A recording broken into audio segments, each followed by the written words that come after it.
Developments there. I want to bring in Democratic Congresswoman Karen Bass of California, a member of the House Foreign Affairs Committee. Secretary of State John Kerry will testify before that very committee on Thursday.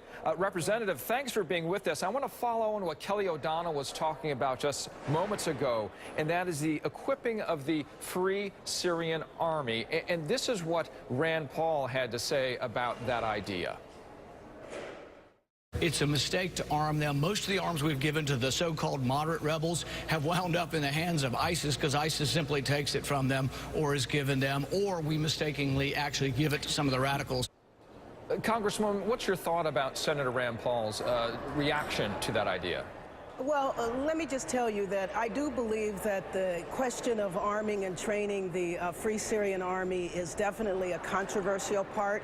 There might be, as Kelly O'Donnell said, widespread support, but there's a number of people on both sides of the aisle, myself included, that are concerned in terms of the vetting. Who is the Free Syrian Army that we would be training? Rand Paul referenced them giving their arms away. Yesterday, I was in an unclassified briefing where they talked about how what has happened in the past is that some of the Free Syrian Army has sold their arms to ISIS, and that they were not very ideological. It was about money.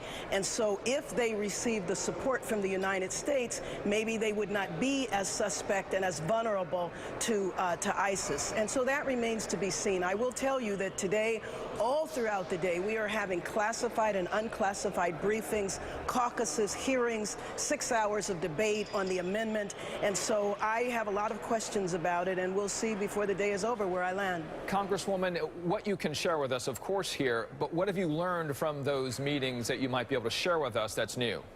Well, what I was saying in terms of the Free Syrian Army not being ideological. So in other words, the concern before has been they were very vulnerable to ISIS because maybe they were Islamic militants as well. What they told us yesterday in the unclassified briefing is that they're not, and that the reason why they were vulnerable to ISIS was because of the resources. So if we come in with resources, that they wouldn't be as vulnerable. The other thing that was said in the unclassified briefing is that Saudi Arabia is going to help. They would be trained on the ground in Saudi, and that Saudi would also be able to help with the vetting. And so we know that there's a lot of factions to the Free Syrian Army, and so that's the question that a lot of members of Congress has.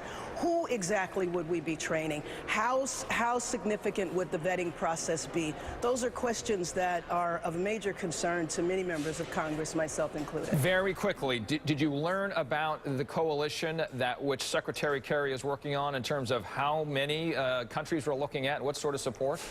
Yes. We had a caucus this morning, and we were briefed, and we were told that there's over 40 countries. They didn't name all 40 countries. 40. They didn't name all of the countries, but they did say the UAE. They did say Saudi Arabia.